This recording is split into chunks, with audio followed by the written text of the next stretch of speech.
丁县长还是那个叫什么丁总啊，我不知道怎么称呼你，怎么能知道这个他家人们没有签字的呢？我跟你说啊，你们的一举一动，只要是说有人报告这里，我们会去核实，会验证。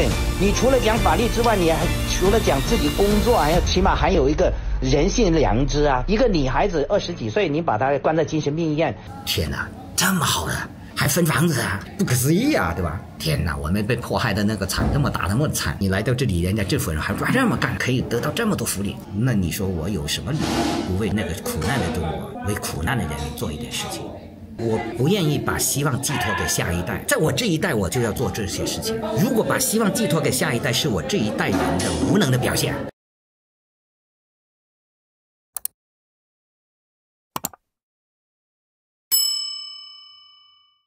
你好，你好，李威，我是昨天打过2次电话没接。我没看到你这个号码，这个陌生号码吧，不认识，基本上很少跟他。跟你说一下我这边的身份，我是那个2人榜的那个志愿者啊，就是义工。接到报告呢，就是说是您主导啊，把那个谁送到那个精神病医院的。那你估计这个信息不太准，我还要去你把送到精神病医院。等一下，我得把他名字告诉你啊，盛子杰。盛子杰我有印象，那你是他什么人啊？我跟他是不认识啊。你姓什么？你叫什么名字啊？我就叫林生亮。你可能叫林生亮。林生亮。我们是专门收集这迫害人权的，特别是把别人送到精神病医院呐，还有把人家关进黑监狱啊，还有公检法的，我们是做监督这些公权力的啊。对，我们已经上榜大概有500个名单了，大部分是公检法的啊。您想想，我这边是能够拿到所有的资料，你自己就可以去考虑一下，是吧？包括您现在住在哪里，我们这边都知道。你不要把我当成要敲诈，我们只是为人权发声啊。任何人跟你说要钱，那个就是骗人的啊。上榜的人恶性太恶劣的，我们会把他的家人呐，还有他所有的，甚至连开房记录都会公布出来。当然也有一些他能够抬高1公分，那么我们也把他下榜了，不再公布啊。还有跟纪委啊，我们抬高1公分是什么意思啊？你觉得你除了职务之外，还有没有人性嘛？你们认为在盛子杰这个事情上，这样把他关了4月2号关到现在已经多久了？快半年了吧？不是，我跟你讲。我跟你讲，因为这个盛子杰这一块，当初呢，这个他这个问题反映的问题跟我大概也没有什么关系，不知道你有没有跟大家接触过。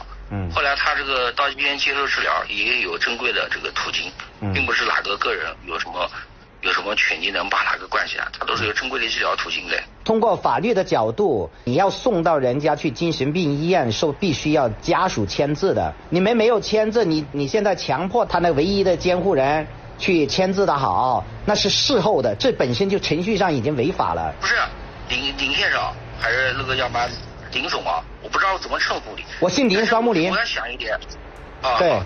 我不知道你怎么能知道这个他家人们没有签字的呢？我跟你说啊，你们的一举一动，只要是说有人报告这里，我们会去核实，会验证，我们都有强大的系统可以看到你们的，甚至你现在定位到你人在哪里，我们都可以做到。你可以去找你们的派出所所长去查一下这个2人榜这个组织，好吧？查我的名字都可以，我都公开跟您讲，我的名字就叫林生亮，生活的生，明亮的亮，先别撇清关系或者怎么样。我们非常清楚，不存在撇清关系，对，不存在撇清关系。这个是我工作上的事情，是我工作上的事情，该我怎么举止，我会正常举止。您是做司法，原来是做司法所的所长的，又是大学毕业的。我们要讲法律，你除了讲法律之外，你还除了讲自己工作，还要职责，起码还有一个人性良知啊，对吧？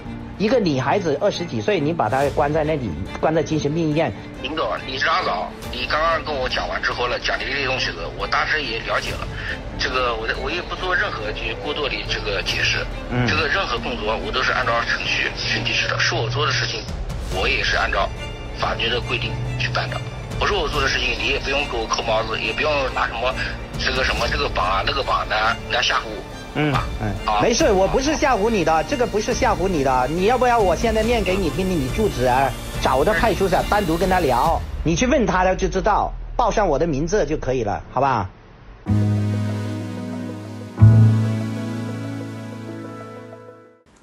我们中国人权分子资料库的上榜的那个基本程序是这样的，就首先就是说由各个国家他们的志愿者提供的不同的一个信息啊，那种零零碎碎的，那么我们会就在这个在纸上啊，就是草稿纸上记一下的罗列出来，进行交叉比对，比对之后我们会在那个苹果手机的那个备忘录里面进行编辑。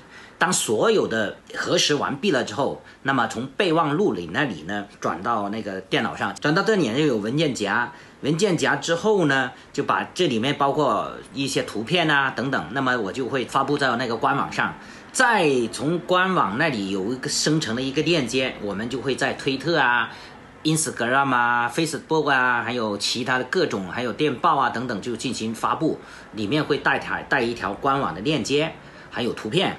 那么这基本上就走完了。为了安全起见，即使是说我的手机遗失了或者电脑遗失了，那么网络那个网站被攻击了，那么我这边都可以做到万无一失。首先我在备忘录手机上我备忘录有一份，那么第二呢就是说我自己有文件夹啊，第三呢在官网，那么官网如果被攻击了，那么我在备忘录里头有一份呢，我们会特别会copy 一份给到一个志愿者那边保存，每上一个榜那个文件夹会发给他那边，所有上榜的那个资料呢，他就会放在那个 Telegram 有一个机器人，就是我们自己的数据库，供自己内部查询的。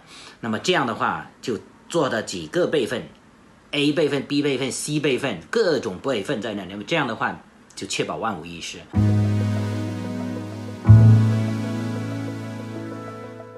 对这个人权侵犯的官员的信息的如何去核实，就是将所有的志愿者汇总到我这里的信息，那么我们会进行校对，从那个公开的信息去看，比如说在百度啊或者微信啊，它曾经有关于他报道的他的姓名，他有图片，跟我们这边查到他的户籍上面的图片进行比对。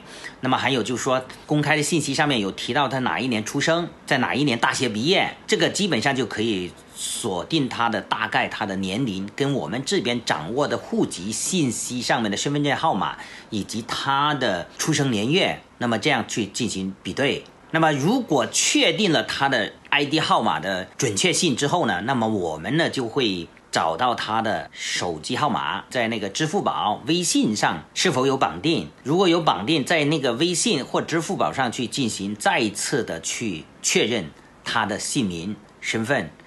大家都知道支付宝呢是实名认证的，还有另外我们可以通过政府的一些网站，它也有一个实名登记的，那么我们输入他的身份证号码之后呢，它会弹出他的名字或者他绑定的前3后4，那么这样的话我们基本的信息就确定下来了。当然我们还有通过一些具体受害人的家属啊、受害人的律师啊，他又会跟这些人接触的，那么我们会通过这些相片给到他们去辨认，是这么一个确定方式。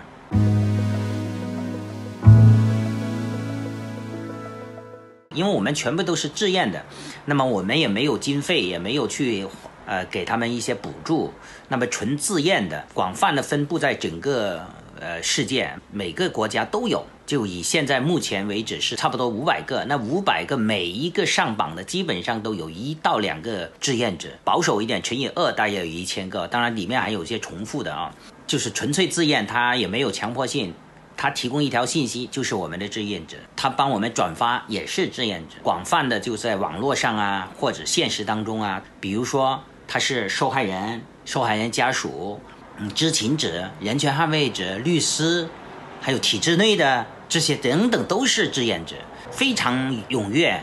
当然这些人他能够给我们提供那么多信息，有部分是承担一定的风险啊，但是我们如何去防范这种风险呢？全部都是采取单线联系。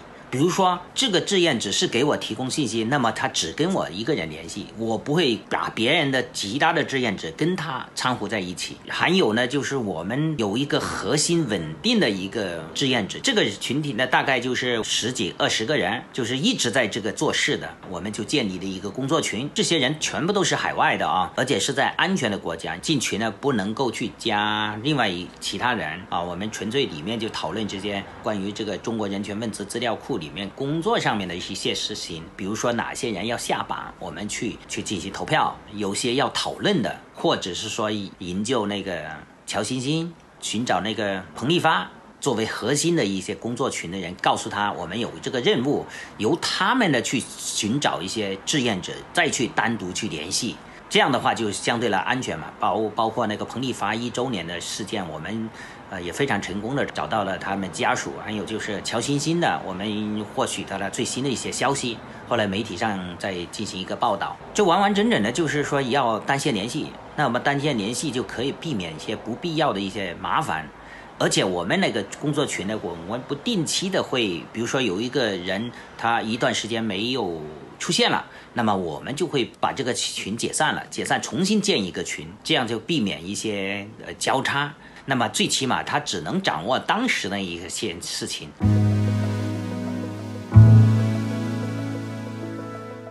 我出来的时候就也是一个朋友建议有条线路。2021年我出来的时候啊，本来免签是半年，后来又延长了到9月，第二次延长的是9月30号，所以我8月份走了，我就拿着一空白的护照。哦，你从来没出过国，对，我最多去一个香港，跟我女儿办了，就2个人办了护照，也是一个美国的朋友强烈建议我，还一直催着我碍于他年纪都去办了护照。没想到救了我一命，但是我功课做得很细，不管人家是有没有把我边控，不管人家有没有怎么样，但是我把它上升到很高的一个就是安全级别，手机给我妈去带，然后我妈到处去转，这样因为监控我的手机的嘛，我出去，他经常找我交流，我会套人家话嘛，我发明了一个3问2答嘛，就是为什么法律依据是什么啊？那个我为什么要这样做啊？自己的事情不知道，别人事情不清楚啊，把国宝的话都套出来，知道吧？我就知道了，他监控我啊，怎么监控的？我反监控，知道吧？我就跑到萧山机场去坐飞机了。我出来的时候就蚂蚁搬家，把衣服慢慢就用黑色的袋子一步一步出来，就是你在我楼下都有监控的，就是不让人家看见我要走的那个任何迹象，就看不出来太多东西，对。看不出来，要出发之前，我还带我女儿去周围转，哇，隔一步就是有个监控。我找一个树木比较茂盛的那个地方，这样的话就做到信息断点、行动断点还证据断点嘛。就到那个地方，我开着车到杭山机场，开1350公里，到杭州出发，而且选择星期五。对，就是让他没有这么快反应，就是做任何的措施，就是让自己的最大化。到那边，当时你都知道，查这个健康码什么，我没带手机啊，我就跟他沟通了，因为你第一道门进不去啊，我还叫朋友住在那里，下车的时候再把我所有的证件给他，我身份证全部都给他。你看我有 A 计划 B 计划，我说回不去了，我说我就回来，你先不要回去，先不要走，你也要休息，因为2个人开车很累的，一路还戴口罩。到机场了，保安那里拦住你，没有健康码进不去。唯一的是我女儿的手机有微信，本来要查的话查2个人，跟他聊天，展开那个魅力公式了，就跟他沟通，人家就放我进去了，安检都不是问题。边检的时候那个时候严谨了，我让我女儿排在前面去，边防警察对吧？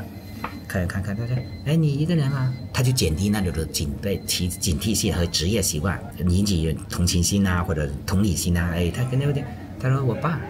我在后面，他就叫我过去，就那有个领导男的就过来了，他们在嘀咕，就把我2个人叫到后面去，分别谈话。先问我2个，问完了他叫我女儿，他说，哎，但是那个警察也非常有礼貌，是有素质，他说，哎，我可不可以单独跟你女儿聊一下，就大概就10米20米这样的一个距离？我说是可以。他问我女儿，他说，国外疫情那么严重，你为什么要出国？我女儿说学习压力大。当然这个也有演练啊，确实是压力大嘛。他说你去乌克兰哪里玩呢？我女儿跟他说我去安德鲁大教堂，又能说出来。哎呀，他说孩子确实不容易啊，可能引起他同理心。他就说了这么一句话，他说你回去吧。我那心想哇很紧张啊，又回去了。回去的就是等于前面又有1个人已经在那里了，那个领导就这样好像听他这样点了一下头，又可以让你过，就过了。哇，在那一刻还不放心，所以那个心就闲着，一直在闲着，还是不放心。直到上飞机的时候，整个人哇，好像就在云里飘呢。上到飞机启动了那一刻，你还有可能性啊！万一我上了飞机，突然间国安呢或者人家爬了上，我把他弄下去的，这个电影情节发生过啊。对，直到飞机飞了，跑道上了，手整个人啊，完全是放松，就是真的是自己人啊放松到好像真融到这个空中的一个云朵一样，真的。我永远忘记不了那一刻那种心情。我赶紧手机报个平安给我妈，因为我家里唯一知道我出去的就是我妈，保密措施做到这样了。对，所以我出来1个月，人家国安才发现。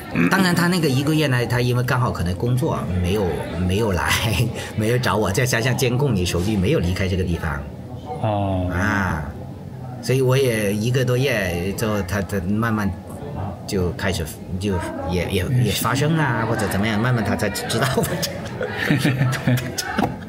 你说我是不是像拍的007？是，非常哇，那个非常不容易，而且我的箱子是分开来的，提前放在那里，箱子就我朋友开这个车从这个箱子接走，所以我上车的时候除了没有监控，还有我上车是干干净净的，骑个电动车去绕了一大圈，绕了一圈，再到那个上车，我们约好上车那个地方，车停在那里，钥匙放在哪个地方，让我妈到时候把它骑回去。你无论是看电动车的好，都没有看到我李生亮跑了走了那个踪迹都了。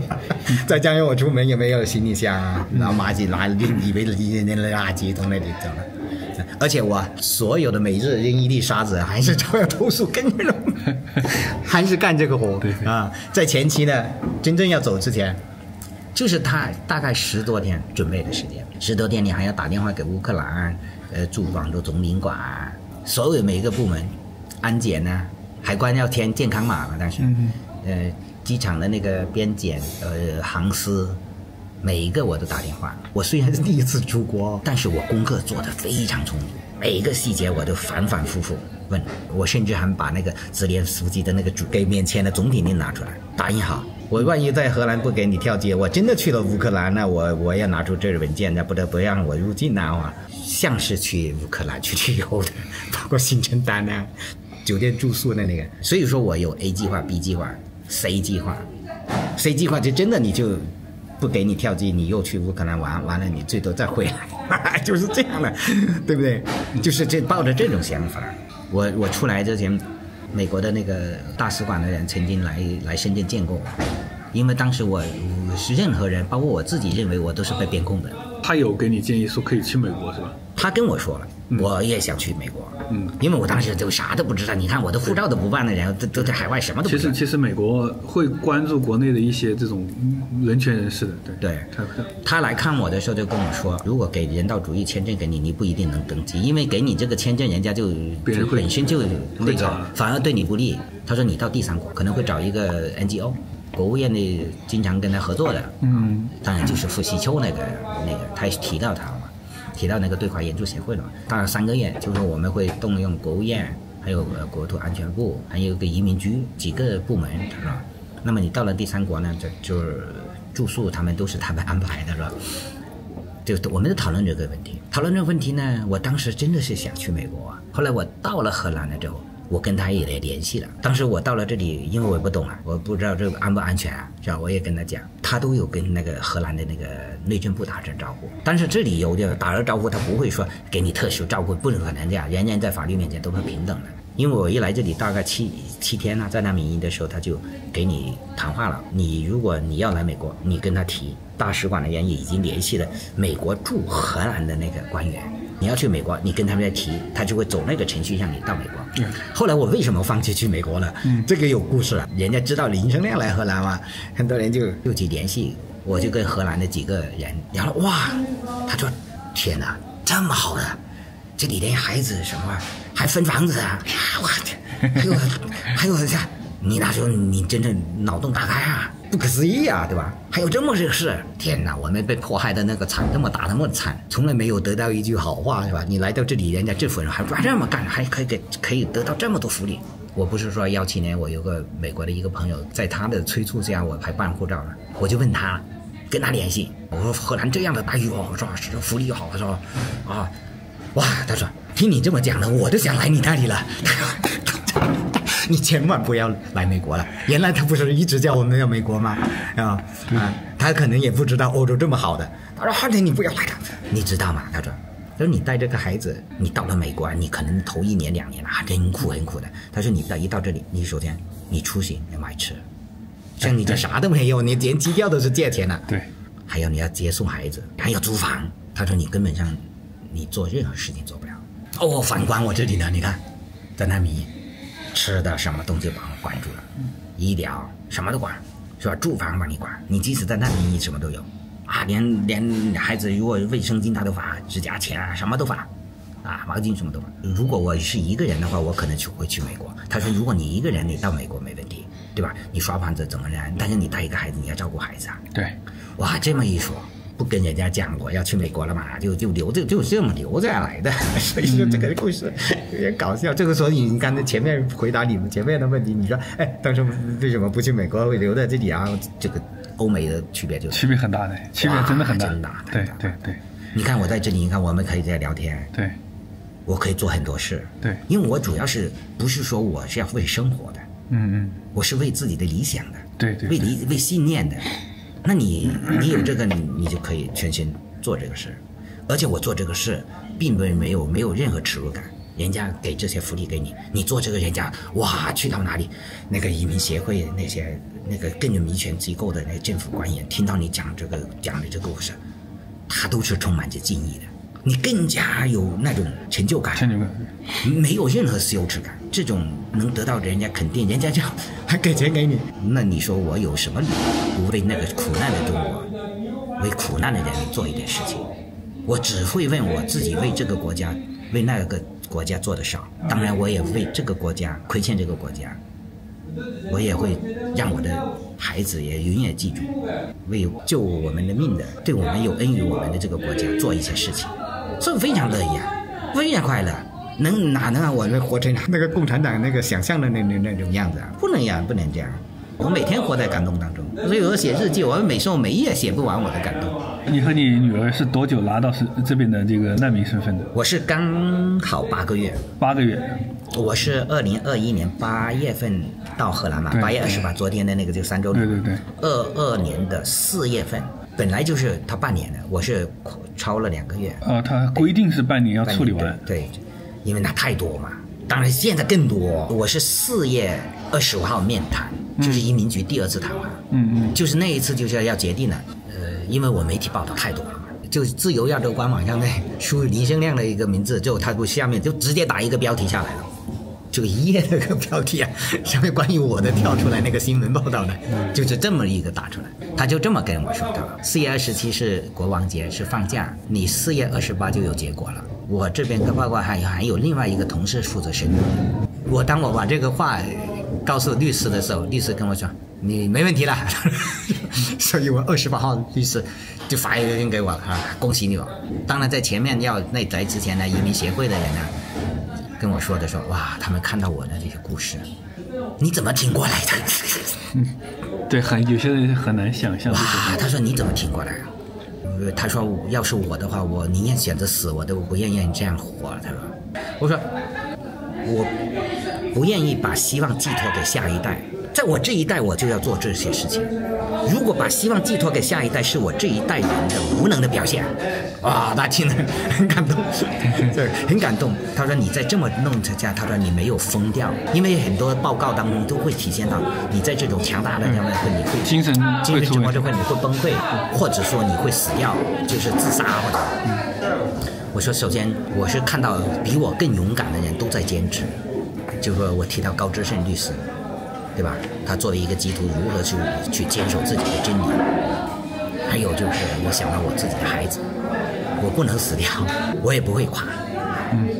就来源于2个动力嘛，一个就是自己的信念嘛，还有一个自己的家庭嘛，这个孩子嘛，就2个支撑着我。所以我说我不会崩溃。我在那个移民局那个第2次谈话的时候，我哭了半个小时，一盒纸巾都哭完了，嚎啕大哭哭的自己都已经失控了。因为他问到你那些问题我说我控制不住自己，我在国内，我所有受的委屈，连一个倾听者都没有。你是我第一次让我畅快淋漓的全部说出来的。我说到这个的，我真的我自己的鼻子很酸的，就是讲到那过往的那历史的时候。Workplace， 这是这个工作中心，它是一个工作类型的这个培训机构是吧？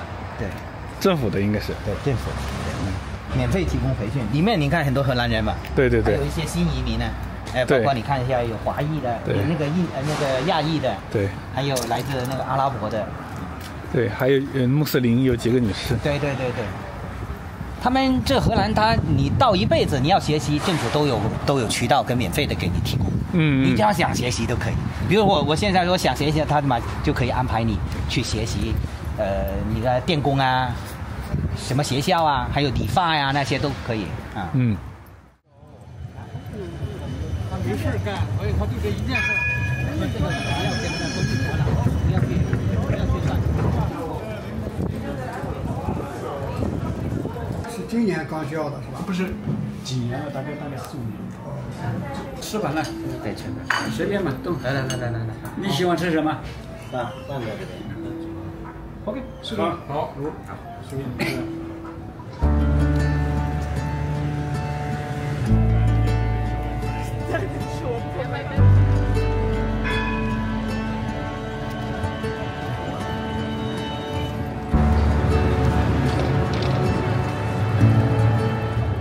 我经常讲的，没有抗争就没有自由，没有自由就没有权利，没有权利你就没有尊严。你看我们在这里有权利，你就有尊严；你没有抗争就没有自由。有限的自由，我相对其他意见人士非常好的待遇。我就通过这种非暴力不合作啊，我就说，我跟他们他做笔录的时候，把他们逗得瑟死的。你说你为什么就躺下去不动啊？我说我的身体我做主。如果我做不了主了，你做主啊！你做主，我干嘛要用力啊？把那个逗的那个旁边的人笑了，这实际上啊，我还说一句话，我的身体是让它放松到自然状态，我不是他说你这耍赖，我不用力啊，我有权不用力啊，我让自己的身体放松到自然状态，所以他每次就抬我，一抬我啊，他们压力很大的，这是一种心理的教育。你想想，你这么一抬，老百姓在这视频，有些人会拍照。没拍照这么眼睛看着你，哇！警察又打死人了，你抬我，你的压力都大。任何人，你就罪恶最大恶事的人，你这么一抬我，不是说因为抬你声量，只是看到你那样子。我其实呢，你让眼睛这眯了一条缝看起来像的就是死掉了，人一动不动，没用力啊。让他谈的那个，有警察来这么多，楼下包围了，就你出动那么多，就是街上有些人啊，你从哪里人家都害怕。你不管你只要有人的地方，除非没人，他就怕，或者窗户有人这样看了，他就害怕了。所以这样后来面他不愿意抬我，就是这样原因的嘛，排除一下，走了。就是啊，我们那个时候走党的时候，98年走党的时候，要是不是党纲修改了的话，那真的那次走党还可能多搞一段时间。你看6月份杭州开始走党，一直到11月30号才抓人嘛，那这等于是有5、6个月都他还是在考察期，还是在个犹豫。那就是那时候江泽民没下命令嘛，这个有是江泽民下命令，那肯定抓人嘛。像这种啊，是要有一个那个政治判断，要非常熟悉了解共产党。我在监狱做两次牢，我是研究这非常无时不刻就在研究如何对抗。我就在监狱里就在实践这种非暴力不合作，如何跟他们抵抗。我争取了为里面监狱看守所人都争取了很多权利。因为那个时候的党章是你要有个判断，在共产党的领导下成立中国民主党，所以说那可能那真的是中央还在考虑这个问题。